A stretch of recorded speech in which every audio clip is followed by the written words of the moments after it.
Hey everybody, thank you for joining me again. Unlike the last video, this one will be mostly scripted. I have tried in the last 2 weeks over 8 times to record a full video with only bullet points, but it's really hard. And I end up stopping and checking myself, and I digress left and right. And yeah, it's not ideal, so I really need to make sure that events and communications are true and accurate because it's a long story with many actors. And I went through withdrawal, which can cause issues with memory and negative bias. And so I went back to all the recorded videos and audios and all of that, and talking with healthcare providers, phone logs, people, emails, forums, everything, to make sure that I'm being fair as well, because it also reminded me a lot of things that I actually forgot, and it filled in blanks and allowed me to be more confident when I talk about my experiences. So here's the big disclaimer again. Everything I say is backed up by receipts, as they call it now, but proof, mostly by what I talk about. What I'm talking about, sorry, is usually my opinion, but also facts and the way that I see things, of course. And I do believe that most people or organizations that did harm me were not malicious. So maybe neglectful, but not malicious. And I will use full names and groups, government agencies, organizations, certain individuals, where I believe the public interest calls for it. And I know I have and when I know that I have the absolute truth and I have the receipts and everything for it, because it's important. I will also mention the people and the organizations that made a tremendous help for me, and there's quite a few. And in some cases, it's actually both. One arm is helping, the other arm is sabotaging in a way. So yeah, you'll see through my what I talk about, what I mean. So with the last part, I was talking about my first 2 days in acute withdrawal after I wouldn't say acute withdrawal, that's something else, but basically it withdrawals, very bad withdrawal symptoms after I took almost 1.5 milligrams of my clonazepam. So please go back to the video and you'll see that's the last 10 to 15 minutes, I guess. And I'll have it linked here and in the description if you can see it. So on day 2 of staying with my parents, so that was the 5th of March, 2023, my mom managed to contact the manager of the psych hospital in Israel, where she used to work decades ago, when she was still in, right after medical school, who is an adult's very senior psychiatrist. And let's call her Rachel for this. She was really happy to hear from her mom after she didn't see her for a very long time. And she heard my story, and she assured her that 2 milligrams of clonazepam is not a lot, and it's not a big deal, and I can just stop it, and that I should take something to get me to sleep to write it off. So, and then she basically said, why can't, just give him some entomine, which is a antipsychotic. And my mom was horrified, and she said that this is a really heavy drug, and she actually called it a horse tranquilizer. But Rachel said that I should take a very low dose just to get me to sleep.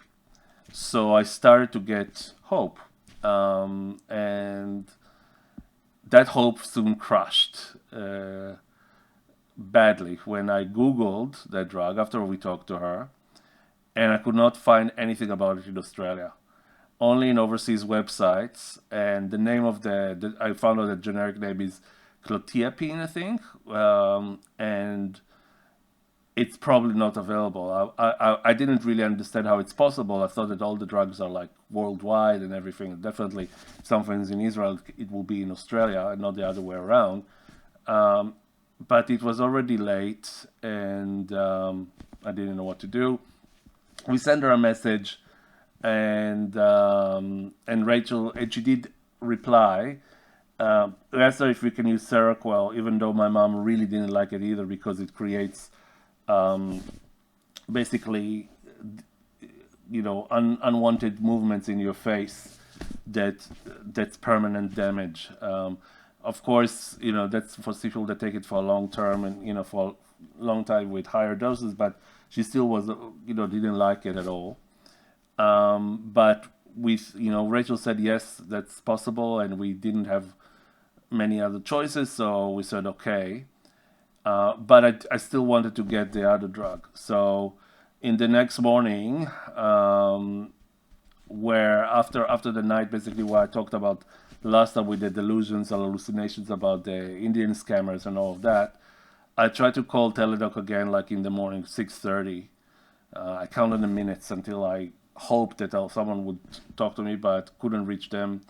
And then I started to, I think around 8, to call chemist warehouses. It's basically a chain of chemists here in Australia that's very, very cheap, and so very popular. So they're everywhere, but they have, from my experience, extremely good people in the like pharmacists basically. So on the desk for the prescriptions. So I tried to get them, and no one knew what I was talking about. Like they were dumbfounded when I mentioned the name. And so after that, we basically drove to a local chemist where my parents live, to see, face to face if there is something. And there wasn't. So it was confirmed. So we needed a script for Seroquel. So I don't have like I said, I don't have like a real doctor, but by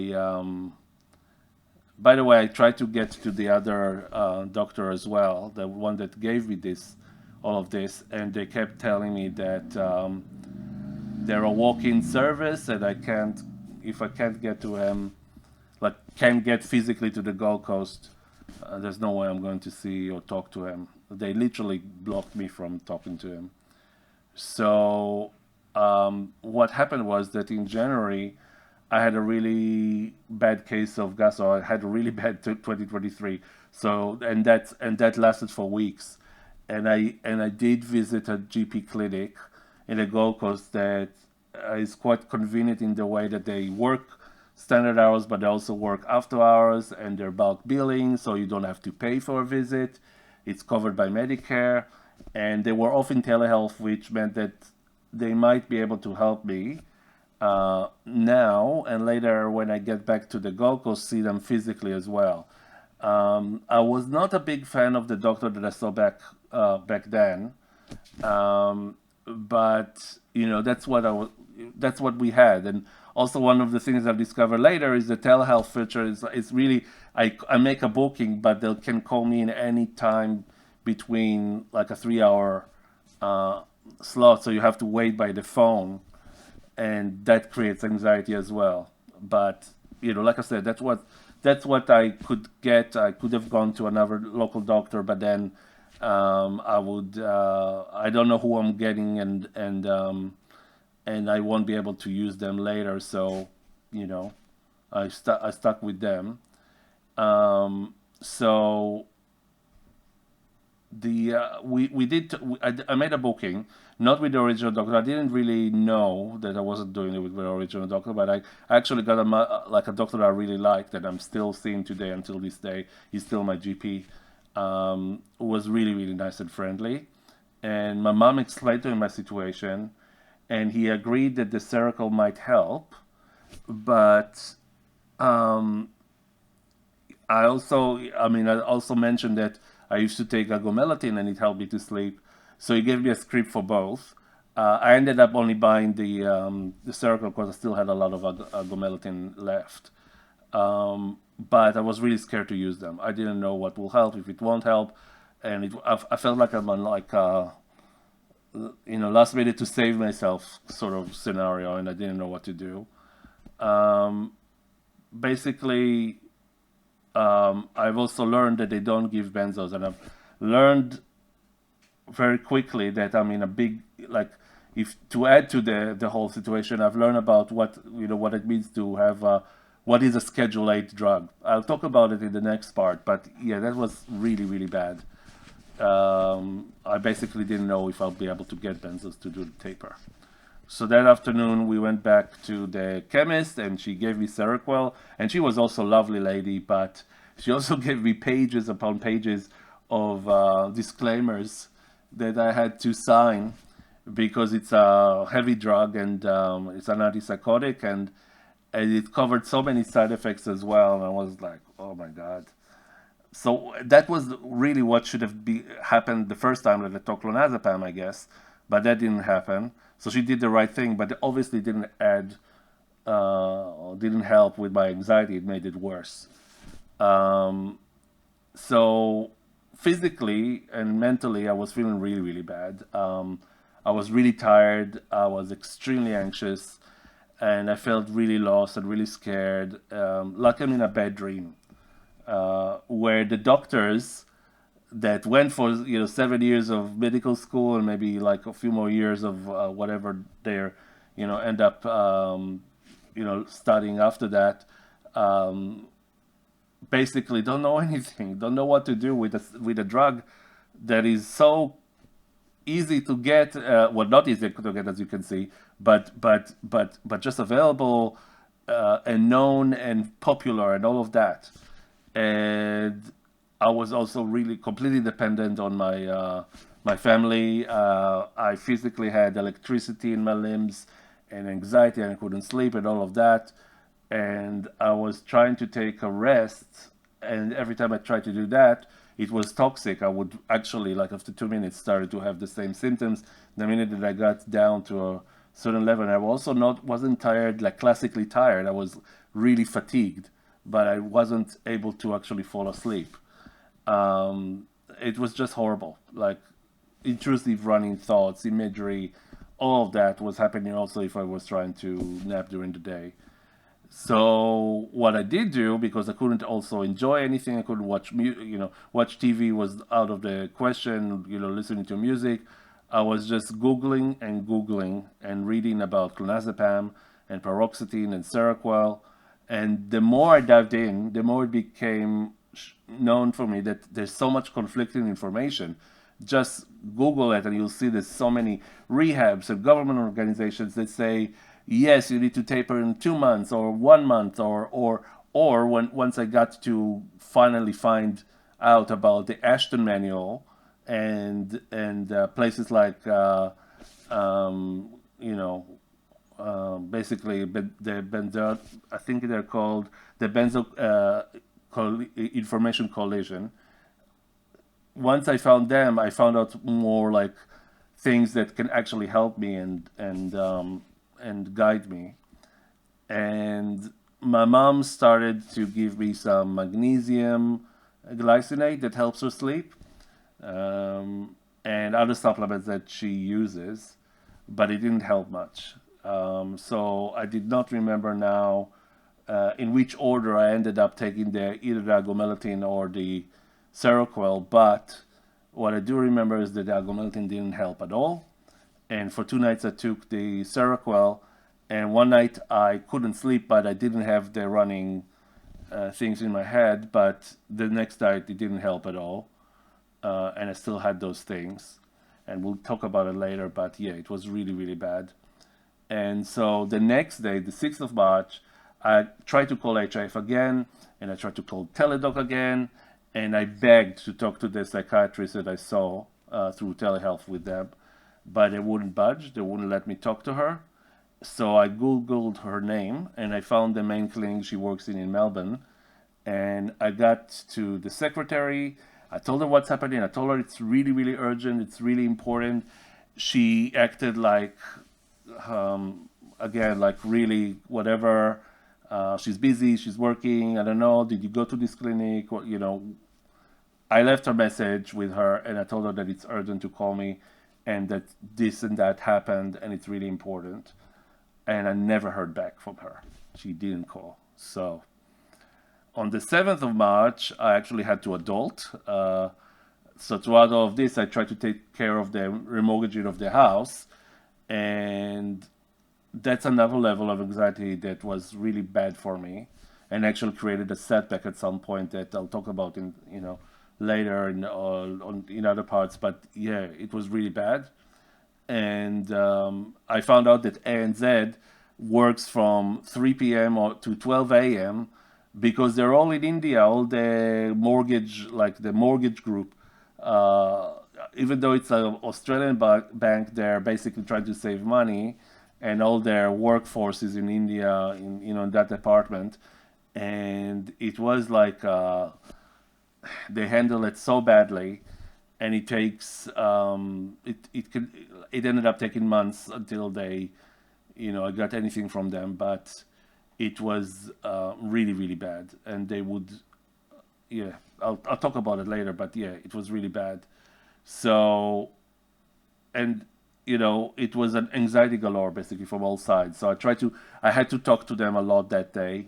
And I will always be grateful for my mortgage broker, but it was also difficult with her because she would also tell me, she would write, I'll call you in half an hour, I'll call you in an hour, even sometimes without me even asking, we'll have news or I need something, and she would never do it.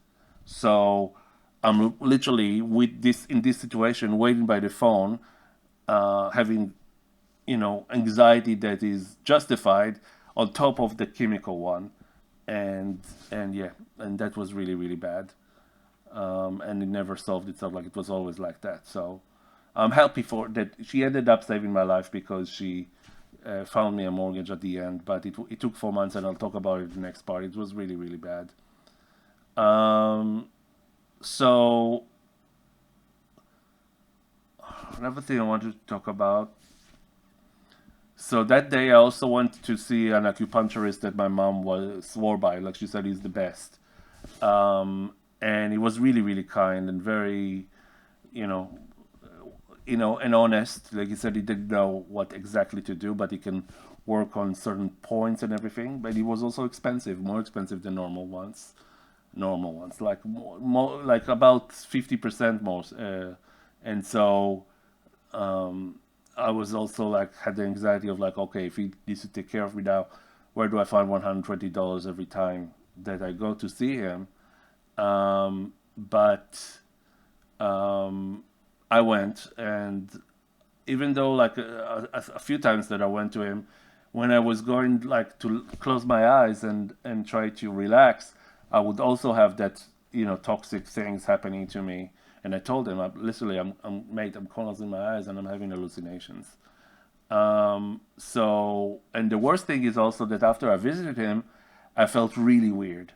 I felt like my energy body is like 2 meters around me.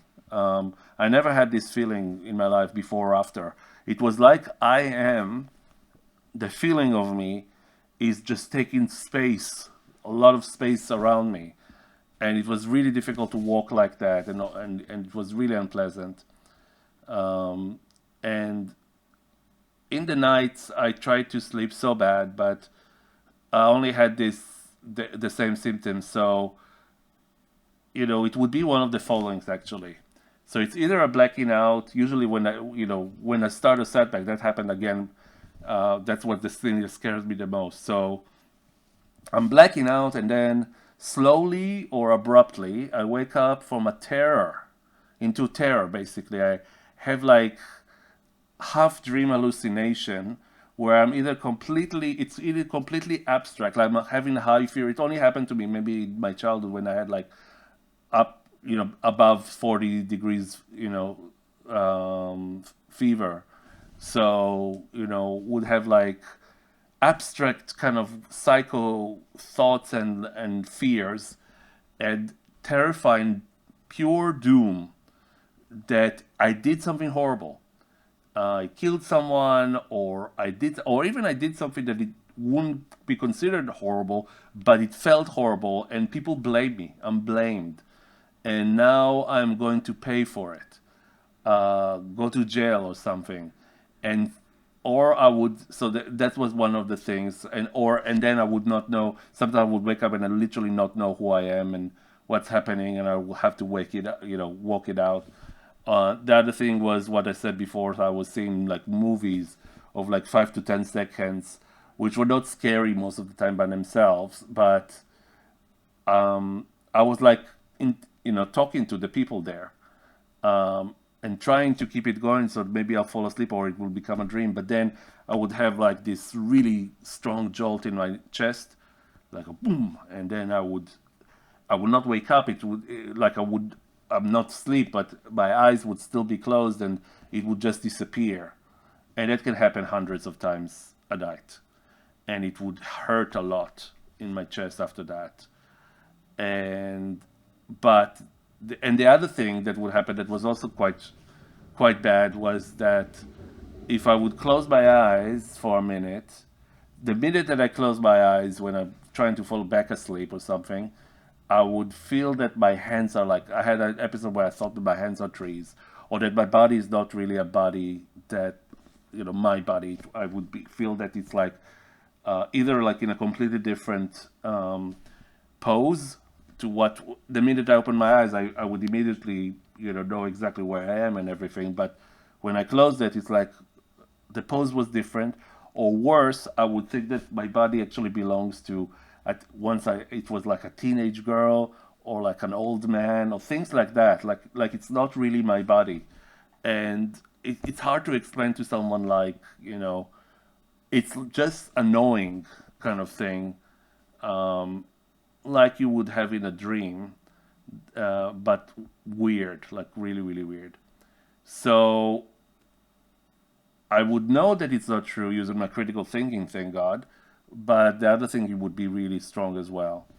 And I was thinking about, I started to up the dose a little bit of the Clonazepam because I knew that I need to, I didn't want to go all the way up, but I took it up a little bit. And then I counted all the pieces that are in the jar because I needed to know how much did I take in that period. And then I came to the conclusion, like after I did all the math, that it was around 2.3 to 2.4 milligrams on a day when I started to take it. And yeah, it was really, really bad. And because I took that long, one of the scary things that happened as well is that one night I had just basically running slideshows. Like instead of a movies, it was literally pictures running in front of my eyes very quickly. And I was so desperate and so scared that I took a crumb of an extra pill. So maybe 5 or 6 hours after I took my evening dose. And it resulted in a really scary thing where the pictures just started to freeze. Like it slowed down the slideshow, but it was still, I still saw those photos. And the worst thing was that my thoughts slowed down, like my thinking, my internal voice slowed down. It was like stuck too. And I wasn't able to think properly or have like a normal internal voice. And it was, because it was so slowed down, it was really, really scary. And throughout this, I would wake my mom up sometimes, just by getting up of bed sometimes and walking, because she was sleeping in a door, like right next door to me. And I couldn't stay in bed because it was so toxic, and I would walk in the house like a tiger in a cage, and I didn't know what to do other than that. I couldn't watch anything. I mean, it was really bad. I couldn't enjoy anything, so I couldn't watch anything on my computer, and I lost interest in everything, and I was triggered by any music that was not meditation music. And I'm a guy who used to listen to always like really, really, fast, aggressive electronic music, and now thankfully I'm back there, and I'm listening, I'm doing all sorts of things. I'm watching horror shows and stuff like that. But back then it was like, yeah, I couldn't even watch a comedy. So when symptoms would be too much, I would actually wake her up, because I didn't know what to do, and I would literally fall on the ground.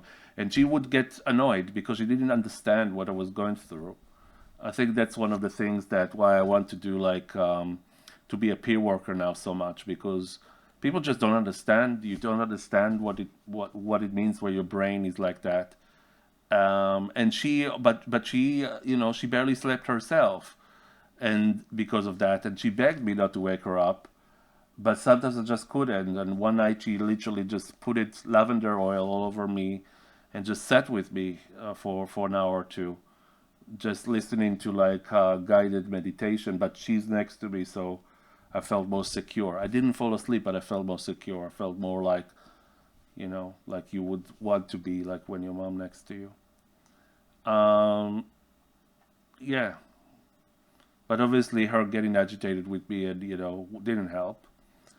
And I don't remember exactly how, but I discovered that that's important. I discovered a service called MHCall, MH standing for mental health, which is like a crisis line and a mental health service that's run by the Queensland government, and they have a team that is called Acute Care Team that gets to know you on a more personal level and help you. So it's not like calling Lifeline; it's more like more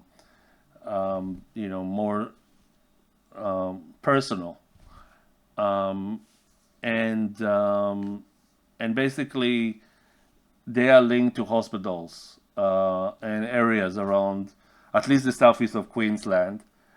And because I know that because there's one in Brisbane and there's another one in the Gold Coast, but in Brisbane it's the Royal Brisbane Hospital.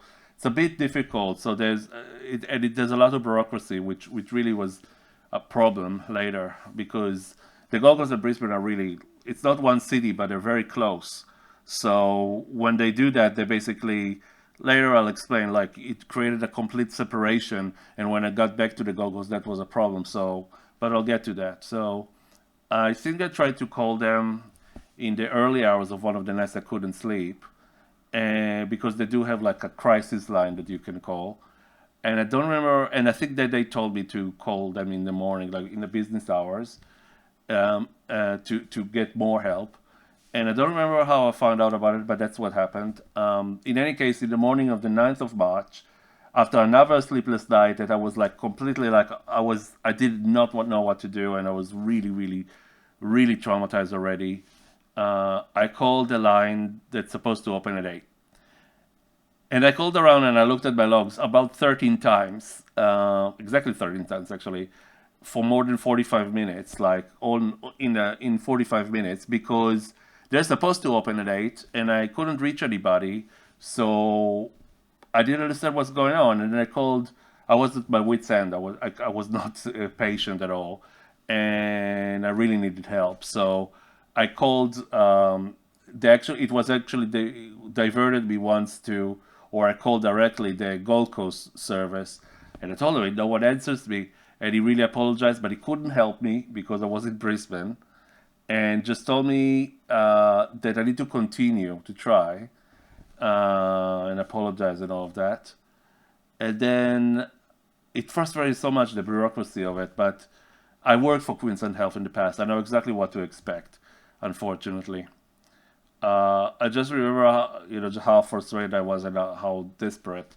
At 8:47, they decided to open the line, and I called them. I was angry. I was trying to get them, and they're like, they acted like it's like a supermarket that opened late or something like that, and yeah, it was bizarre. But I don't remember what we talked about, and I don't have a log of it.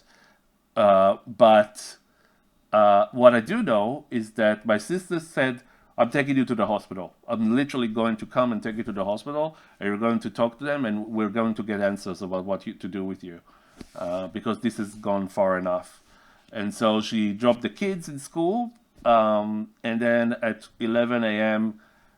We got there, and again, like we drove there, and I remember again I was starting to get like I was desperate, and it's weird for me to drive with some like on the in the passenger seat.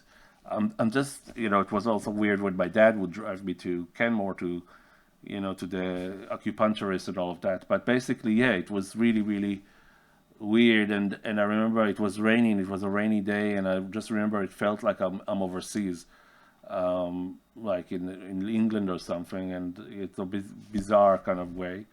Not in the city that I know so well because I lived here for like 20 years, and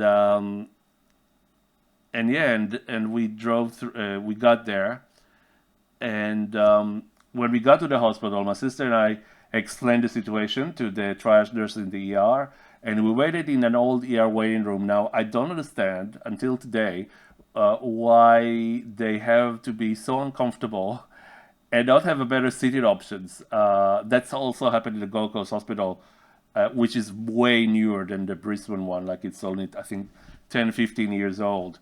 Um, that we basically, but we were moved inside very quickly, which was good.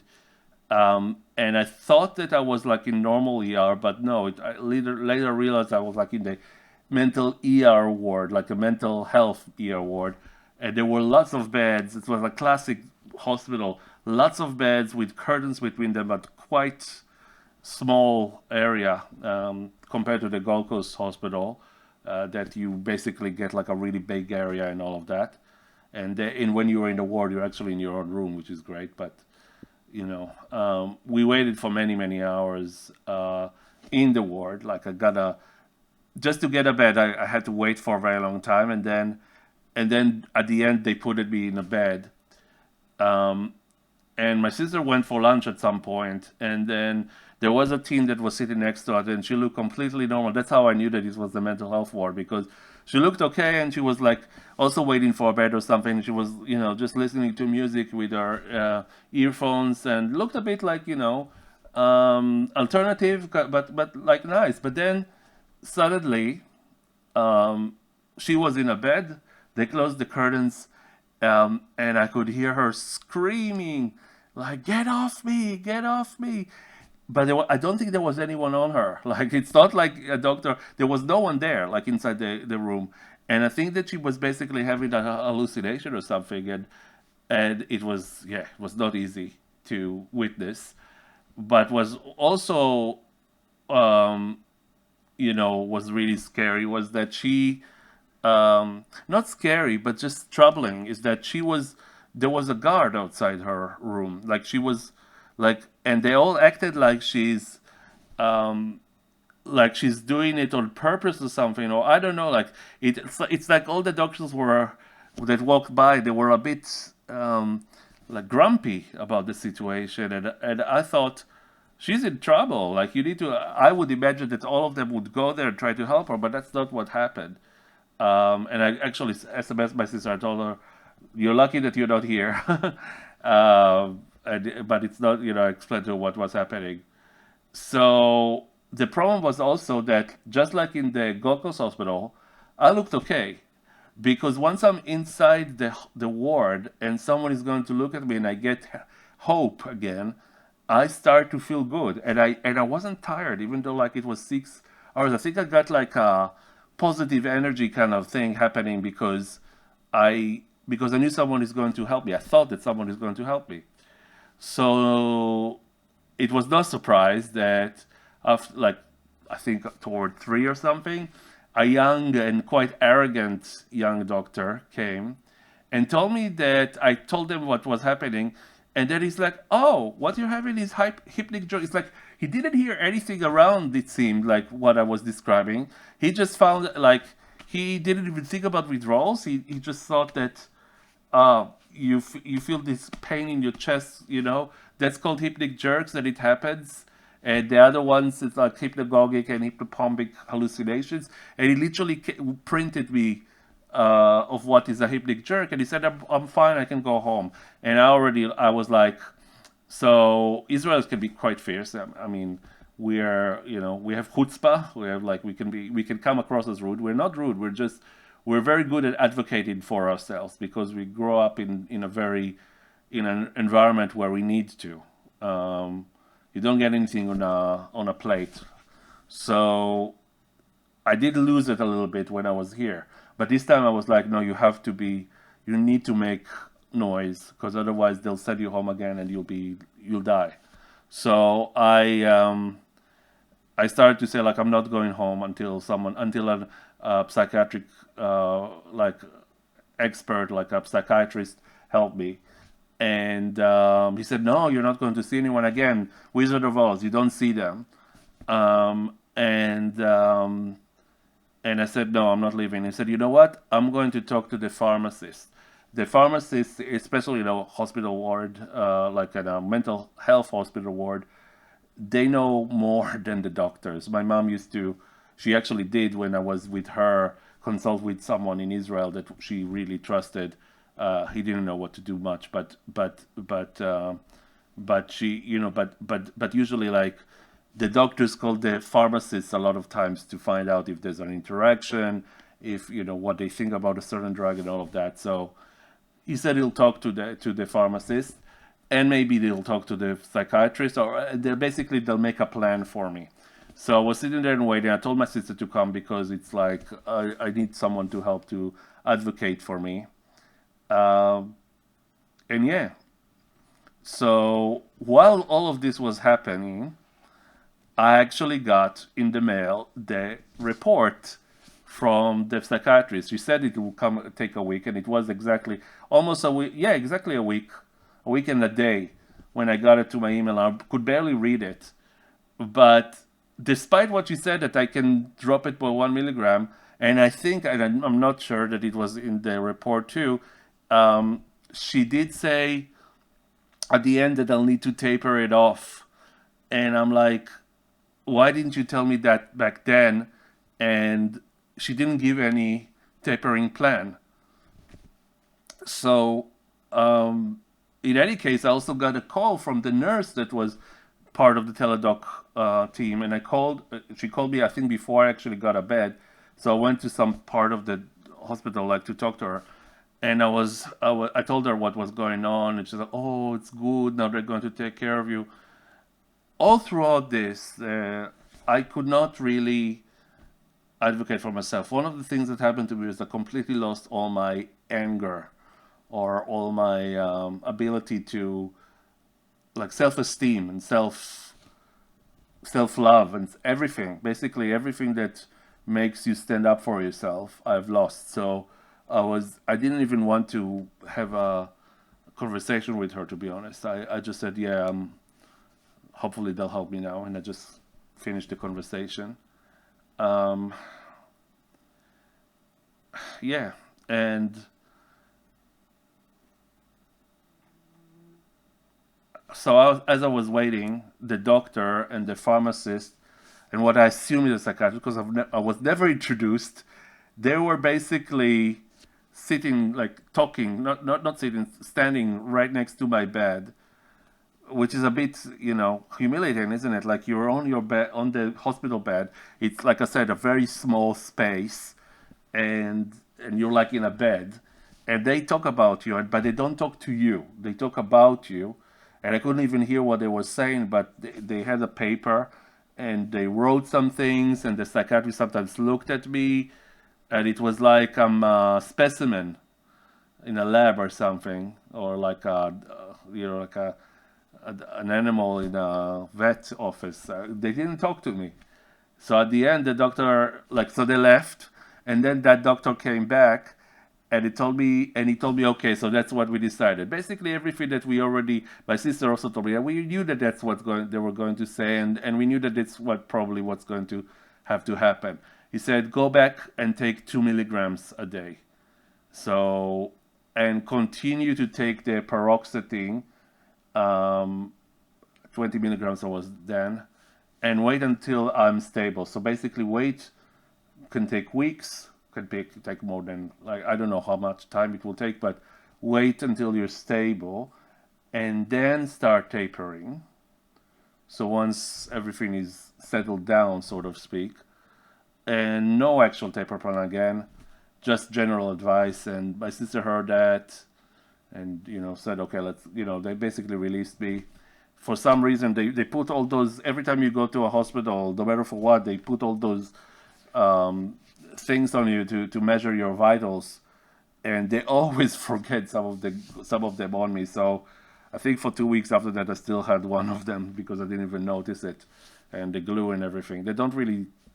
It was very kind of casual how they removed them, and basically my sister came and said, I have 2 sisters. I have one who's 4 years younger than me, and I have one who's 20 years younger than me.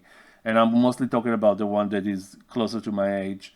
But the younger one also works in the like in the area of the hospital, and she's studying to to be a scientist. So she said that what will happen is that we'll drive together to my sister's place, and because I'm so worried about my cat, because I kept telling them, oh my God, about my cat. I would look at the cameras, I was sure that she's pooping everywhere, and that she doesn't have food, and and she's worried about me and all of that, which I know is like once like I went for a trip for like a week or 6 days, and I came back and she was so distressed that I left. So yeah, I was worried. And so she said, we're going to go to the younger sister's place. We're going to drive to your house in the Gold Coast. She's going to drive you. I have to go back to the kids. And then you'll take everything that you need. You'll get the cat, and you come to live with me for a while. We have to get your mom to rest. And yeah, you're going to go with me. So that's what we did. And we got the cat. And once I got to my sister, which was quite late, I set it in her room like fully dark. She has a really good aircon there, and that night I took the 2 milligrams, and I actually managed to fall asleep for the first time. But it was a bad sleep. I woke up around 4 a.m. and that was it. I couldn't wake up anymore. So I slept maybe 4 hours or 5 hours, and I still had anxiety moments all the time. So I would have like a moment that I'm like feeling really anxious, and then the electricity, the really bad kind of pins and needles slash electricity was running through my skin, which was really bad. But I managed to sleep a little bit, so that was really good. And so in the next few weeks, I stayed at my sister's place, and it was really hard. I couldn't enjoy anything. I felt like a burden. I was in constant fight or flight. I was tired. I would lay on the couch near my sister when she worked from home, and felt really guilty for being the way I am. Barely could wake up properly in the morning. I was very depressed. I couldn't really do much. And the only time I felt some relief was when I was being lazy, and I closed my eyes and rested next to her, and I actually closed my eyes. That's when I felt some relief. But it made me feel, like I said, judged, and even though she didn't judge me at all, but that's just how you feel. You just feel that the whole world is like, you just feel bad about yourself. That's part of the withdrawals. And 2 days later, I went to the pool with her and my beautiful nephews, and I couldn't enjoy it at all. And I found myself at some point just going to the outdoor shower area there and crying my eyes out. Like I still also had to cry all the time. I was crying a lot under the shower, so I won't upset my sister or my nephews. And I also always try to do the crying when they're not around, because we didn't want to. I love my nephews, and I didn't want to upset them. Even though back then, so one of the side effects of it, so you don't love anyone. You basically don't have any feelings. It's really bad. One of the reasons why I wanted to stop but it's getting worse when you're in withdrawal. And when taking the clonazepam, specifically clonazepam makes you emotionally dull. I'll learn later from other benzo harm people. And the worst thing is that I developed agoraphobia, so I couldn't really leave her house. I didn't feel like I can. And when I was walking, I was completely unsteady. I would have to hold to hold the wall sometimes, and I felt like my legs are made of jelly, which is something called jelly legs. So it's also a very known side effects of benzos. There's about 150, by the way. Of side effects. It's a very horrible withdrawals. So another, and by the way, that's causing people to, like elderly people that are on it, to fall. I also, like I said, I had agoraphobia. So on the 13th of March, I actually made myself drive to Indropili Shopping Center, and it's a very big shopping center in Brisbane, to buy some food for myself. And I know this, I've been there maybe even 1,000 times, like hundreds of times for sure. Um, and this time it was really hard.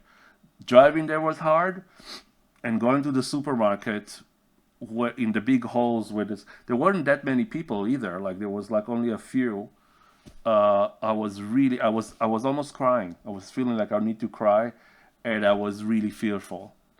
And I started to do a bit more every day, going for a run near my sister. And one day, when after my new tenants moved into the Gold Coast, so I had people move into the apartment there. I asked for, and they were asking for little things to be done, like moving out some furniture because it's fully furnished and putting back the closet door, things like that. And I decided to adult and to do it myself because I became very anxious about it. So I did explain to them that I was not well and I was at my sister's, but I didn't tell them what was going on. Uh, and despite it being like all those things non issues in reality, I was anxious about them. So um, and I also wanted to be a good landlord. So my sister also encouraged me to actually go and do it. So I won't develop a phobia for my own house and or driving and just go on there and face your fears sort of. So I drove to the Gold Coast, and it was really really hard. So it was a normal drive that I do at least at least once a week normally, to visit my family in Brisbane. But it was so scary, and I had to, like, my mom and my sister kept calling me on the way just to encourage me. And when I got there, I did feel I'm at home, but then I had to take care of the tenant, and I managed to look normal and talk normal and everything. And I think doing those things helped me a little bit because I felt more like like I was before. And I did all of those things, and then I drove back to my sister. She actually told me to go to the beach, but I didn't want to. I just went back home to her. Um, and yeah, so while was all of this was happening, while I was with my sister, the drama with the NZ was continuing to unfold, and I had to send documents, for example, one day, all the way to midnight, even though like I was always trying to go to sleep very early because my sleep was so bad, and and again couldn't reach her and all of that. It was causing me so much misery. And while it was also happening, I was also in touch with the Acute Care Team for Brisbane. And because I left the hospital, it became like, because I visited the hospital and I left the hospital, it became more helpful in a way because they wanted to come and visit me and see where I'm staying, if I'm okay. So after you leave a hospital, they actually, like a mental health ward, they actually try to help you. And so a mental health nurse, I think, and some social workers or counselors, I'm not sure, wanted to come and see me. And I don't remember much from the meeting, to be honest, but it was on the 15th. And I remember they were really nice and quite young and asked me a lot of questions of what I'm going through and listened to me. And they already knew pretty much quite a lot about tapering and benzos and all of this from, just reading about it. And I think the nurse even said that I know more than they do. And that's something that a lot of people in this space, in organizations and all of that, said to me that I'm like a walking encyclopedia of this and I know better than them. And it always blew my mind. I always thought, you know, they should know. That's part of the, like, why am I the first person in the world to have this problem? I'm sure not. And then back then, I was also taking 3/4 of the pill at night and about 1/4 during the day. And the nurse suggested, and again, I think out of like logic and not out of actual knowledge, that if I have sleep problems, I should take it before bed, the whole thing, which was controversial for me generally. So when you taper, you need to take. It's better to divide it as much as you can. Uh, Clonazepam has a very long half life, but it's not as long as Valium, and I always did feel like when I took it, I felt it, and then in the mornings it would be worse, and then just in the evening it becomes a bit better, and then I take it again, and so on and so forth. It's better to take it half and half. But because of what you said, I took it the whole thing in the evening, and that stayed until the end because I was too scared to start dividing it again. Um, and they and one of the most annoying thing that happened to me when I was taking it was actually that I would literally feel it coming over me. Like I would take the pill at the beginning, not like you become tolerant to this very quickly, but the first month or two, you take it, and then you start to feel suddenly like your body, like literally like it's flowing through your body and relaxing you, and it's not a nice feeling though. It feels fake. It feels unpleasant for me. My mom asked me, "Well, that's a good feeling." No, it's not a good feeling. Not for me anyway. Feels like you're taking the poison and you feel it going through you. And one of the things that the ICT team did was they connected me also with an organization which is called the Richmond Fellowship Queensland, and they have a service called Hospital to Home, where a support worker helps you after coming out of the hospital with everything like social outings and helping you with shopping and sometimes even cleaning and things like that. And I was originally very much against it, as I didn't see myself as a broken man with a disability, so to speak. So it was really foreign for me. I always thought that I'm an independent person. I don't need all of those things. But they agreed to it, But then I agreed to it, and they wanted to help. So, and my family convinced me that if I can get something like that, then I should use it. So, and it would mean that I'll be less alone because I had no support outside of my family, and the support was limited from my family as well. So Elvin, as I'll call him here, from that organization, wanted to come and visit me at my sister's place. But this time I asked him to see me at my parents' place. She wasn't feeling very confident about it anymore. She didn't want you know people coming to the house. Like she has the kids and all of that. So and it worried her. So you know. Um, and so I told him let's meet at my parents' place. He didn't really click with me. He sounded really really old, which is fine, but it's just like he's supposed to be someone you can identify with and help you. He's like a peer worker, and not entirely. He was not entirely on my wavelength, so to speak. So the other thing again, bureaucracy, is they can only help you in Brisbane, not the Gold Coast. And again, it's really like the same area, Southeast Queensland, but only Brisbane.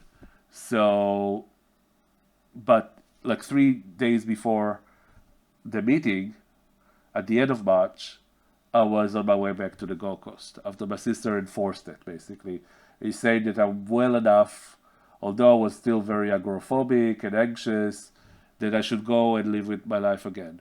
So reluctantly, I did the trip again, prayed that I would sleep properly when I get there, and I'm alone again. It's scary, and luckily I did. I mean, I had the reasons to be like it was at the beginning after I got to her, but only not before. Even before I think going to Indooroopilly, I drove to Mid Milton, which is it's about a few kilometers drive, so a bit further, and I basically went to Office Works to buy something, and then I was sitting outside in the car park, and I was just crying and crying and crying. It was really bad. And when she told me to leave, I also was crying. So uh, just crying, a lot of crying. Uh, which is, by the way, when I was always on SSRIs, and now even like I can't cry. Even when something really bad happens, I just can't cry. So it was the opposite. I was just tearful all the time. And it made them very like it traumatized them a little bit to see me like a grown man. I'm her older brother that was always very strong and everything, just cry about everything. So as for Alvin, he turned out to be quite flaky. So I've tried to move my appointment with him. Also because I was going to drive back and meet him, but the valuers were booked last minute. So again, the ANZ fiasco. They just wanted to value my house, so they just told, okay, in 3 days we're coming. And I haven't been in the Gold Coast. The house was a mess even before that, and there were lots of things to fix. So I had to again adult for 3 days and work really hard. Was a lot of anxiety around that too. But when I SMSed them and to let them know that I can't come, but I couldn't reach him. I couldn't call, like, that was on a Sunday. I tried to call him also on a Monday a few times. Couldn't reach him whatsoever. And then 2 hours after the meeting time, I almost drove anyway because I thought that he didn't get my message. He'll come, and I'm a person that's very like, I would feel awful if someone spent time, drove somewhere and didn't see me. Paid or not paid. Doesn't matter. Like, it's a matter of being respectful, and at the end of the day, like 2 hours after I did end up going, someone from the office called and said, "Oh, by the way, the meeting is cancelled." And I'm like, "That's 2 hours after," and yeah, he's not feeling good. 2 hours after the meeting, instead of like, yeah. So yeah, I know it sounds like I complain a lot, but trust me, that was a night. It's not like I don't know that some people are flaky and all of that, especially in Australia. But like the way that it happens, like people just don't show up, don't tell you and everything, is maybe okay when you are dealing with Telstra or like Dell or something like that. That people are flaky, but not when it's come to mental health services or medical services or anything like that. Anything that you have to be professional. It was completely, and it kept happening, and we'll talk about it more. So that was all, keep happening. But basically, I was back at home, and late, more and more I became better, and at some point I was really good. So there was a point, I think in April, where I was just really good, like really, really good. I was better than my parents. We had like there was or my sisters. We had a fight one day, family fight, and I was like the zen. I was okay. I was crying a little bit at the beginning, but then I was zen. So and they didn't understand how I can be so at some point I was fine, but I was on 2 milligrams of the clonazepam. I knew that I need to start tapering, and yeah, and that's what I was going to do. So that's part two. Um in part three, I'm going to talk about basically all the setbacks that I did, all the treatments that I did, hypnosis, uh, functional doctor, the forums, the people that helped me so much, what I've learned, yeah, and all of that, and the Benzo, the amazing NA as well, and Benzo warriors that I've met along the way. So yeah, that's it for now.